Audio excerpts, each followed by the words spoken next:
The towering glass headquarters glowed under the fading amber light of evening, its polished floors and silent hallways reflecting the kind of perfection most people only dreamed of. At the top sat Alexander Reed, a powerful CEO whose name carried weight in every boardroom, yet whose personal life felt strangely hollow. Success had given him everything except something real that changed the night. He noticed her again. Lena, the security guard stationed in the lobby, stood by the entrance, as she always did, her posture straight, her expression calm but distant. She wasn't part of his world of tailored suits and million-dollar deals. Yet there was something about her presence that grounded the chaos he lived in. That evening, a delivery arrived late, and Lena struggled to move a heavy box across the marble floor. Without thinking, Alexander stepped in. His sudden appearance startled her. "You don't have to do that," she said quietly, clearly unsure why someone like him would help. But he did anyway. As they carried the box together, a simple silence passed between them, not awkward, but unexpectedly comfortable. It was the first moment in a long time where Alexander didn't feel like he had to perform. Over the following days, he found excuses to pass through the lobby just to see her. Their conversations began cautiously, exchanging polite words, but soon they stretched longer. Lena spoke about her long shifts, about supporting her younger brother, about life outside the glass walls of the corporate world. There was strength in her voice, a quiet resilience that fascinated him. In return, Alexander shared pieces of himself.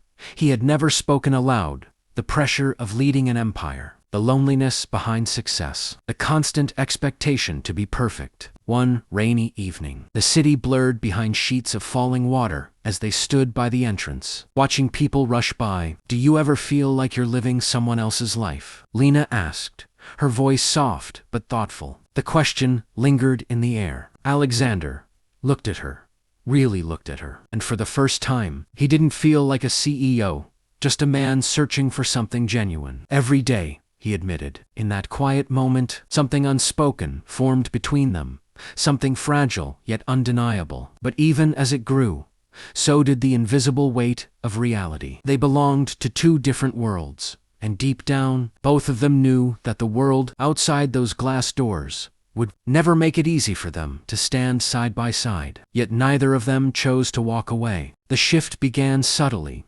almost invisibly, like a crack forming beneath a polished surface. At first, it was just a few glances, lingering looks from employees who noticed Alexander spending more time in the lobby than usual. Then came the whispers, quiet conversations behind glass office doors, hushed tones in elevators, and curious eyes that followed Lena whenever she walked past. In a world driven by hierarchy and image, their growing connection did not go unnoticed.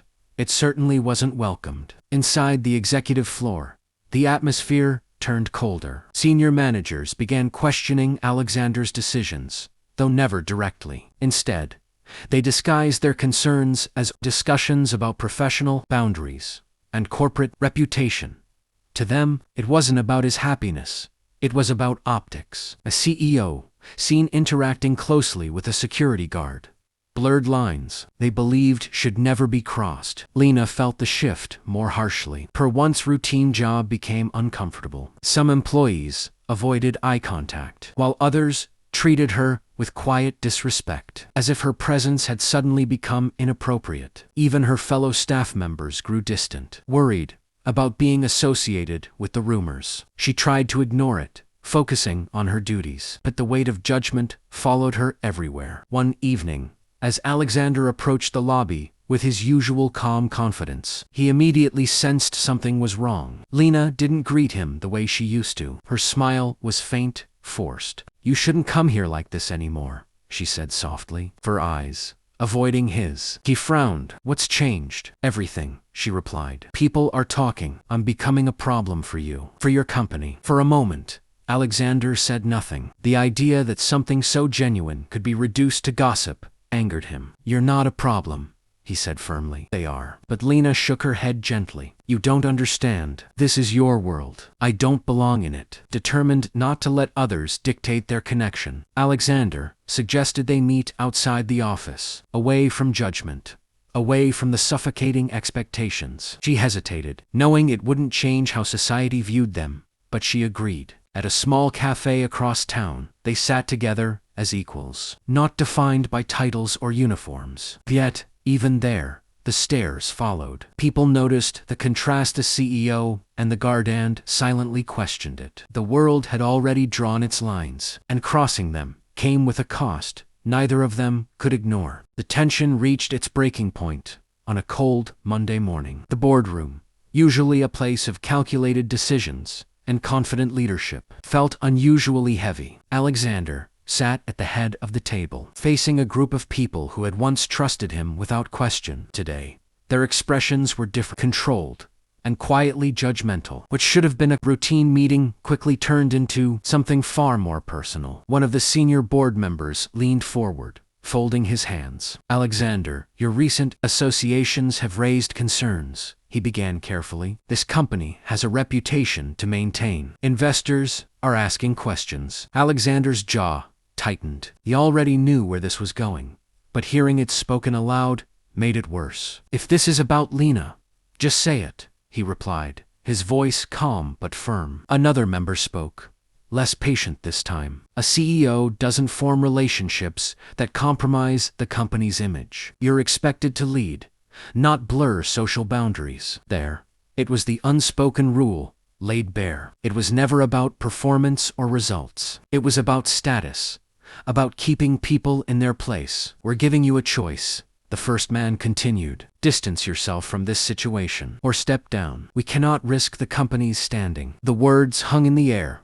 like a final verdict. Later that evening, Alexander stood in the quiet lobby where it had all begun. Lena was there, but the warmth between them had been replaced with something heavier and fear, and an unspoken understanding of what was at stake. "They spoke to you, didn't they?" she asked softly. He nodded. "You should do what they want," she said, her voice trembling despite her effort to stay strong. "You've built everything. Don't throw it away because of me." Alexander stepped closer, shaking his head. "This isn't because of you. This is because I finally see what matters, and it's not them, not the company, not the image." For a moment, she said nothing. The world outside continued as usual, unaware of the quiet storm unfolding inside those glass walls. The next day, the news shocked everyone. Alexander Reed resigned. No long speech, no attempt to defend himself. Just a simple decision that sent ripples through the corporate world. People called it reckless, emotional, even foolish. But for Alexander, it was the first decision that truly felt like his own. Months later, far from the towering buildings and silent judgments, life looked different.